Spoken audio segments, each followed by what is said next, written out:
Hello friends, welcome to golden career. IBPS PO की interview classes चल रही हैं जो आपके लिए बहुत इंपॉर्टेंट होने वाली हैं।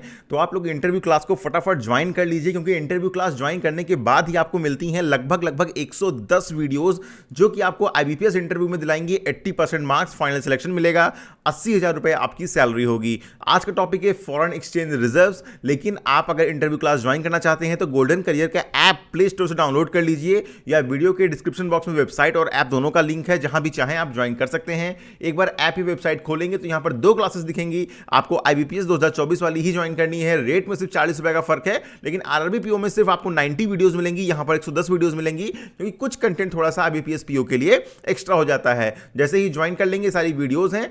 अगर किसी वीडियो में मैंने आरआरबी पीओ का जिक्र कर दिया हो तो उसको आप अदरवाइज मत लीजिएगा, क्योंकि कंटेंट दोनों के लिए कॉमन है, बट आईबीपीएस पीओ के लिए थोड़ा एक्स्ट्रा है, तो कुछ कॉमन वीडियोस तो होंगी ही। चलिए अब देखते हैं फॉरेन एक्सचेंज रिजर्व्स के बारे में। क्लास ज्वाइन करिए, वीडियो के डिस्क्रिप्शन बॉक्स में लिंक दिया हुआ है। जो कोई भी कंट्री होती है, यहां पर हम इंडिया का रेफरेंस लेके बात करते हैं, तो हर देश क्या करता है, अदर कंट्रीज की किसी दूसरे देश की करेंसी जो है रखता है, जिसे हम बोलते हैं फॉरेक्स रिजर्व। किसी दूसरे देश की करेंसी अपने पास रखता है, ठीक है। जनरली ये लोग यूएसडी के फॉर्म में रखते हैं, बट फिर भी इंडिया यूएसडी के फॉर्म में, युआन के फॉर्म में, यूरो के फॉर्म में इंडिया इन करेंसीज अपने फॉरेन रिजर्व को मेंटेन करता है। अब क्यों मेंटेन किया जाता है, उससे पहले देखिए दो चीज़ें होती हैं, वो समझ लेते हैं। एक होता है फिक्स्ड एक्सचेंज रेट, मतलब किसी दूसरे देश की कंट्री से एक्सचेंज करके क्या वैल्यू मिलेगी, और एक होता है आपका फ्लोटिंग एक्सचेंज रेट।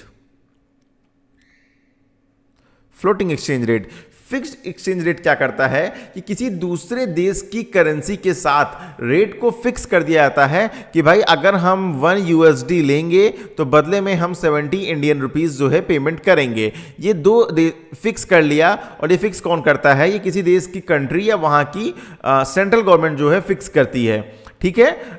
या फिर गोल्ड से रेट फिक्स कर दिया जाता है कि भाई 1 USD is equal to 0.01 gram of gold, ठीक है, ये फिक्स कर दिया गया। तो अब कभी भी अब किसी को एक्सचेंज करना है, किसी के पास यूएस डॉलर है तो 1 यूएस डॉलर देगा, उसे 70 रुपए मिल जाएंगे। लेकिन फ्लोटिंग में क्या होता है, ये फॉरेन एक्सचेंज मार्केट जो है उस पर डिपेंड करता है। फ्लोटिंग एक्सचेंज रेट की डेली चेंज होता रहता है, हर मिनट चेंज होता रहता है, डिपेंड करता है करेंसी की सप्लाई कितनी है और डिमांड कितनी है। तो इंडिया जो है वो फ्लोटिंग एक्सचेंज रेट को फॉलो करता है, ना कि आपके जो है fixed exchange rate. Even majority of the countries जो हैं वो फ्लोटिंग एक्सचेंज रेट को ही यहां पर फॉलो करती हैं, ठीक है। ये तो आप समझ गए फिक्स्ड एक्सचेंज रेट और फ्लोटिंग एक्सचेंज रेट क्या है। फॉरेन एक्सचेंज रिजर्व क्या है, ये आपको पता चल गया कि जब हर कंट्री किसी दूसरे देश की कंट्री की जो करेंसी है उसको अपने वहां मेंटेन करती है, अपने देश में मेंटेन करती है, अपने देश में मतलब उसके रिजर्व्स अपने पास रखती है, उसको हम बोलते हैं फॉरेन एक्सचेंज रिजर्व्स, ठीक है। अब ये एक सेंट्रल बैंक, किसी भी कंट्री की सेंट्रल बैंक होती है, इंडिया के इसमें रिजर्व बैंक है, वो दूसरे देश के जो अदर करेंसीज के साथ साथ उस देश की गवर्नमेंट सिक्योरिटीज के फॉर्म में भी इसको मेंटेन कर सकती है। इवन गोल्ड के फॉर्म में भी मेंटेन किया जा सकता है, एसडीआर के फॉर्म में भी। एसडीआर क्या होता है, स्पेशल ड्राइंग राइट, ये आगे वीडियोस में हम कवर करेंगे। और आरटीपी होता है आपका रिजर्व ट्रांसपोजिशन, ये आपका आईएमएफ इशू करता है, ठीक है।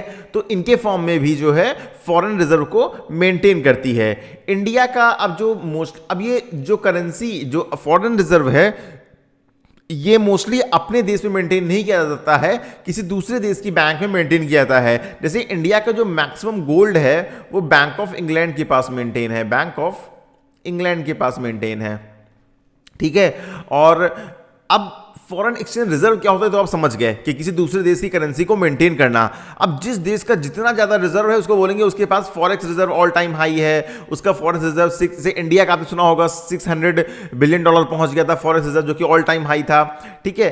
तो होता क्या है कि सपोज करिए अब इसके फायदे क्या हैं ज्यादा से ज्यादा मेंटेन करने के, और होता क्या है दोनों यहां पर हम देखेंगे। सपोज करिए किसी कंट्री का एक्सपोर्ट जीरो हो जाता है, मानिए इंडिया का एक्सपोर्ट जीरो हो गया, मतलब इंडिया से बाहर हम चीजें कुछ भी नहीं भेज रहे हैं, लेकिन इंडिया का इंपोर्ट है। अब इंपोर्ट है, अब इंडिया को बहुत सी चीज़ों की ज़रूरत है तो हम लोग खरीदना तो है ही।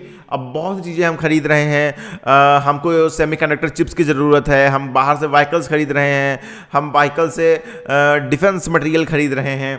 तो अब जब बाहर से आप चीज़ों को खरीदेंगे तो पेमेंट के लिए फॉरेन करेंसी का आपको उपयोग करना होता है, फॉरेन करेंसी का, ठीक है। जनरली ये पेमेंट जो है वो यूनाइटेड स्टेट डॉलर्स यूएसडी के फॉर्म में होती है। तो अब किसी कंट्री का फॉरेन रिजर्व जितना ज़्यादा है वो एक्सपोर्ट जीरो होने की कंडीशन में, मतलब जब आप अपने देश से कुछ भी बाहर नहीं भेज पा रहे हैं उस कंडीशन में भी बहुत ज़्यादा सामान बाहर से इंपोर्ट कर सकती है और अपने देश का जो बेसिक वर्किंग है उसको प्रॉपर्ली मैनेज कर सकती है। इसीलिए जितना ज़्यादा फॉरेन एक्सचेंज रिजर्व होगा, क्राइसिस अगर आती हैं तो उस टाइम पे वो कंट्री उतनी ज़्यादा स्टेबल रहेगी, ठीक है।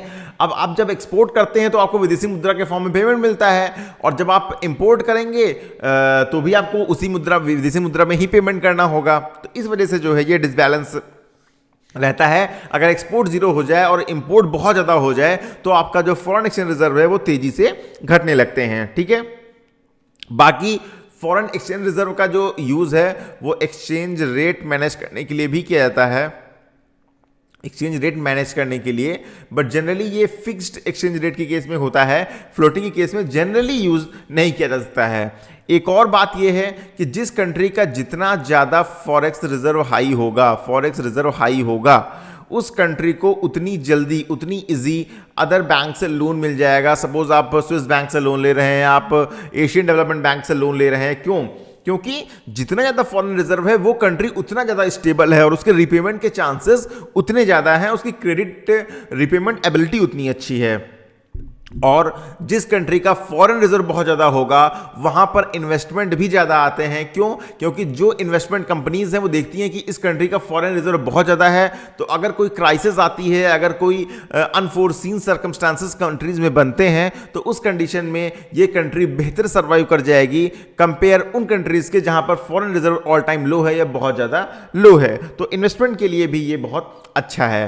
तो ये होता है आपका फॉरेन एक्सचेंज रिजर्व। छोटी सी वीडियो थी बट इंटरव्यू के लिए इंपॉर्टेंट है, और ऐसे ही लंबे टॉपिक्स जो कि आपके इंटरव्यू के लिए इंपॉर्टेंट है उसको देखने के लिए इंटरव्यू क्लास ज्वाइन करिए। वीडियो के डिस्क्रिप्शन बॉक्स में लिंक दिया हुआ है। Thank you, all the very best for your future.